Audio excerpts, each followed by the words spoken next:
Bon bah voilà, chantier terminé.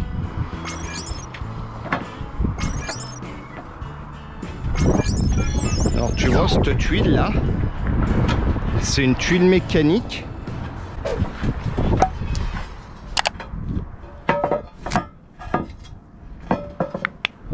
C'est une tuile mécanique de chez Coramic. Donc ça c'est un fabricant de tuiles qui est en Alsace. Tu vois, le modèle c'est Jura Nova. Donc c'est une double emboîture hein, sur le côté. Et puis j'aime bien son dessin, ça lui fait une espèce de vague assez douce. Elle a un relief assez plat, donc ça plaisait bien aux clients. Elle se pose uniquement à joint droit. Alors joint droit, tu vois, ça veut dire quand tu les emboîtes, le joint est continu ici. Et en fait, la forme de la tuile avec cette vague, quand l'eau tombe, elle a tendance à être canalisée sur le centre de la tuile et puis à toujours retomber sur le milieu, là où il n'y a pas de jonction, de croisure. Donc bon, là, il y a quand même une petite accumulation d'eau dans les cannelures, mais bon, c'est une tuile qui est donnée pour...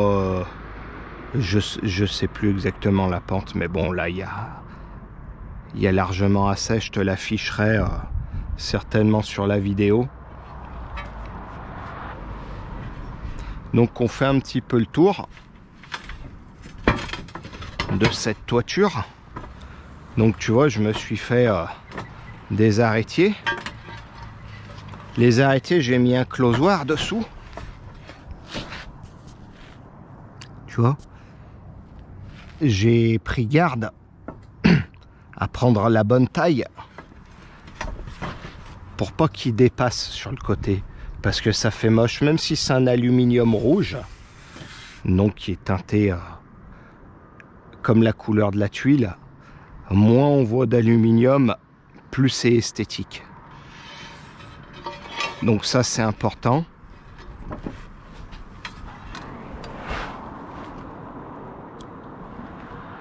Tu vois, mon arrêtier est bien droit, bien aligné. Ensuite, qu'est-ce qui se passe, mon Tintin? Bon, t'as vu, tu m'as vu mettre les chatières.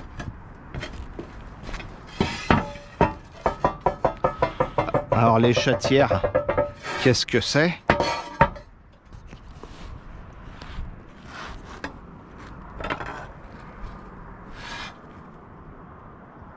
C'est une tuile un peu spéciale qui est beaucoup plus chère que les autres et qui en fait comporte une grosse ouverture pour laisser rentrer l'air.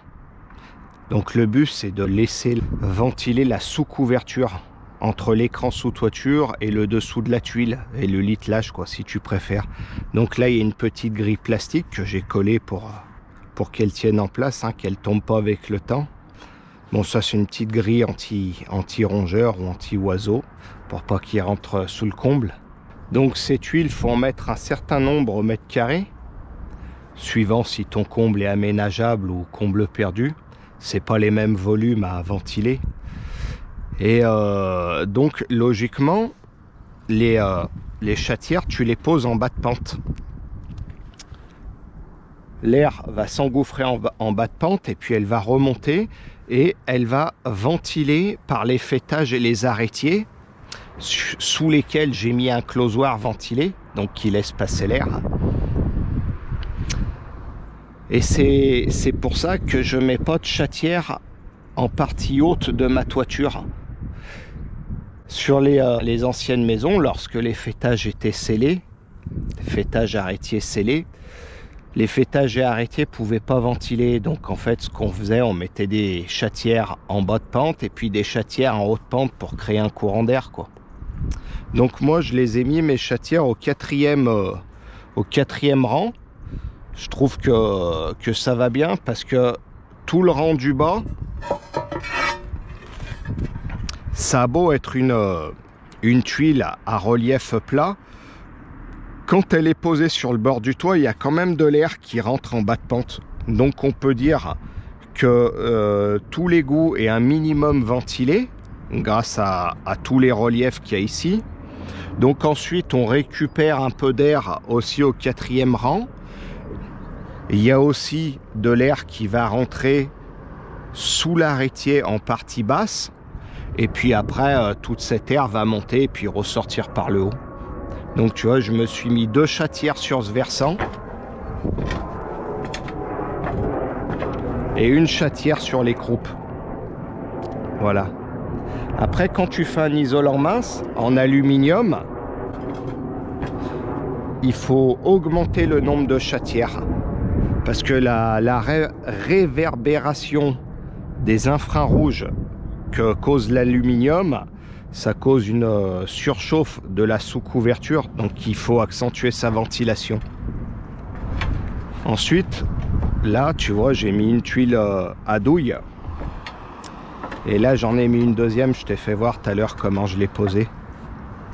Ici, c'est la hotte de cuisine. Les clients, ils ont une hotte professionnelle. Elle débite à fond. Et quand j'ai démonté le toit ici, eh ben, la tuile, elle était propre autour. Ça fait pas cette énorme tache de gras tout noir autour. Ça devait être la puissance de la ventilation qui faisait ça, je pense. Donc voilà, je lui ai rebranché une bonne tuile à douille ici. Et puis là, c'est sa VMC. Là, en fait, il avait une cheminée, je crois. Attends. Non, il n'avait pas une cheminée. Non, il n'avait pas une cheminée. Je dis n'importe quoi. Il y avait une cheminée ici, je l'ai écroulée. Par là. Et une cheminée sur la croupe que j'ai écroulée aussi. Et j'ai conservé celle-ci. Donc celle-ci, t'as vu, je t'ai fait voir aussi quand je faisais ma bande porte-solin et mon enduit. Bah, je lui ai laissé sortir son antenne, il va la rebrancher.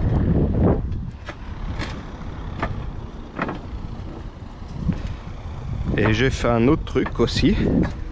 Un autre truc, tu vois, c'est que les clients, ils avaient refait faire les chenaux par un gars il y a une quinzaine d'années. C'était pas bien vieux.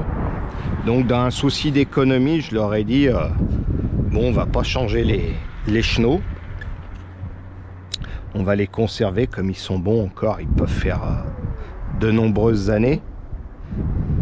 Je vais rajouter une bavette en zinc. Et puis je vais reculer la tuile à fond pour pas que l'eau elle saute par dessus. Bien. Regarde, il y a 38 de Puro. 38. 34. Comment ça se fait? Eh bien en fait, le premier rang, je l'ai remonté. Comme ça, le jour où il faut se changer les chenaux, on enlève la bavette, on met le chenot beaucoup plus haut. Le lito, on l'enlève, on le baisse de 4 cm et ça nous fera arriver notre tuile au milieu du chenot. Voilà. Et en fait, tu vois, regarde les mecs. Regarde ce genre de soudure là. Déjà, c'est tout soudé froid. Ça, c'est une soudure qui est froide. Là, il y a très peu de soudure et tu vois, elle a toute pété parce que les mecs, ils ont mis aucune dilatation dedans. Bon, déjà, ça, c'est mal soudé. Un jour, je te ferai voir comment on soude bien. Je t'expliquerai. Et en fait, ce que j'ai fait, ce chenot, si tu veux, comme tu le comprends facilement, hein, c'est un 4 pans, donc il y a 4 équerres. Il n'y a aucun joint de dilatation sur le pourtour du chenot. Alors là, tu vois, les gars, ils avaient mis une essence à dilatation. Et en fait, le chenot passait tout droit ici. Donc moi, ce que j'ai fait, j'ai supprimé une bande d'1 centimètre ici.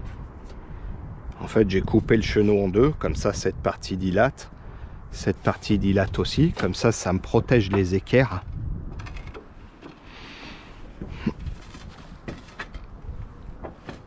Ici, sur la grande partie, il n'y avait aucun joint de dilatation aussi. Regarde.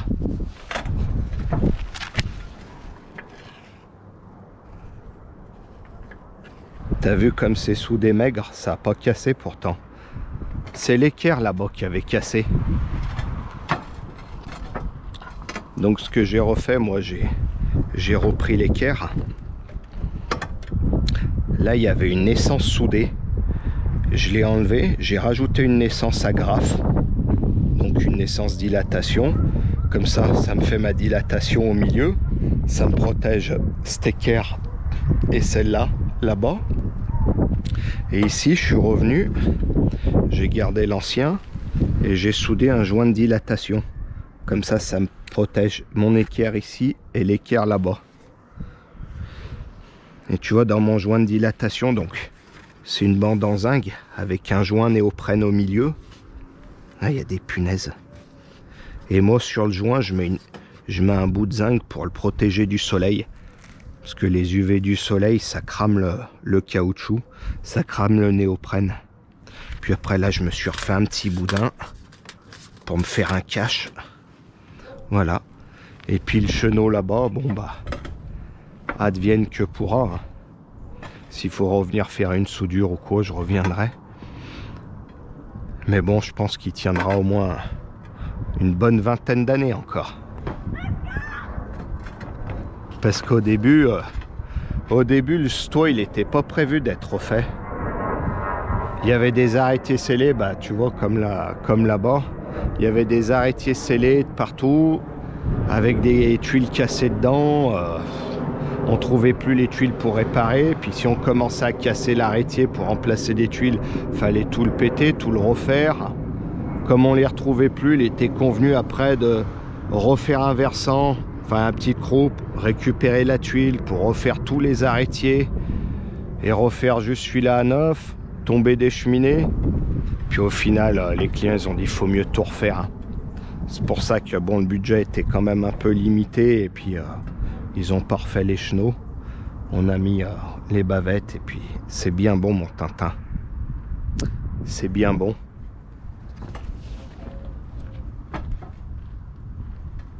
Regarde là-bas. Tu vois le 4 pans qui est en face en tuile béton tout noir. Il a les arrêtiers fêtage scellés et il a aucune chatière. Et l'autre derrière, je sais pas si tu le vois en terre cuite, c'est exactement le même toit qu'ici. Les cheminées sont au même endroit, même la ventilation, elle est au même endroit que là où j'ai mis ma tuile à douille.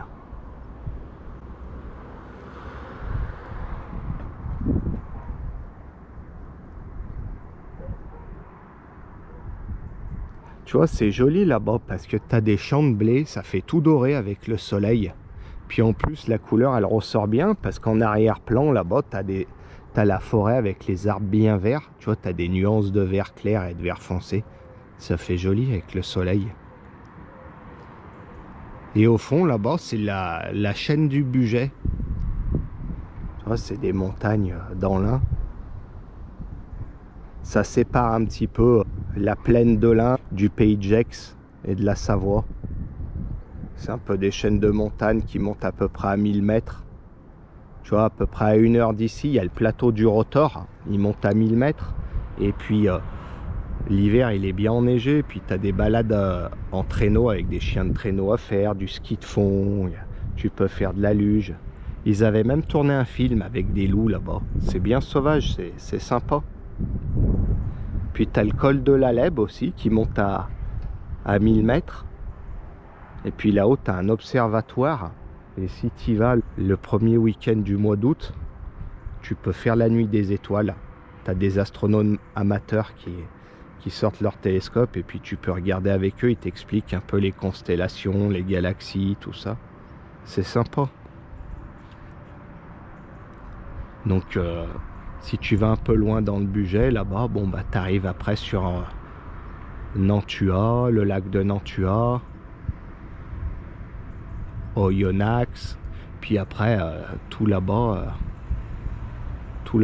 c'est la Savoie, hein. Puis après tu as la Suisse. Et oui, bon Tintin, on n'est pas loin de la Suisse ici, hein. On est quand même à 2 heures. Ouais, 2 heures? Non, pas 2 heures. 200 km, une petite heure et demie, je crois, ouais. Moi, je passe pas ma vie en Suisse. Non, mais en fait, non, ouais, c'est ça. On est beaucoup plus près parce que Genève, c'est près de chez nous, parce que c'est au bout du lac. Alors que, comme le lac Léman, il a une partie en France, tu peux longer encore plus loin et tu vas jusqu'à Thonon et Évian là-bas. Donc, ouais, Thonon et Évian, c'est à 2 heures. Mais Genève, c'est à 1h30. Eh ben, écoute, mon Tintin, moi, je vais me rentrer. C'est l'heure. Merci d'avoir regardé la vidéo jusqu'au bout et puis à plus tard. Hein. Dis-moi si tu as aimé ma petite cheminée, si tu as aimé ce modèle de tuile. Et puis à la prochaine.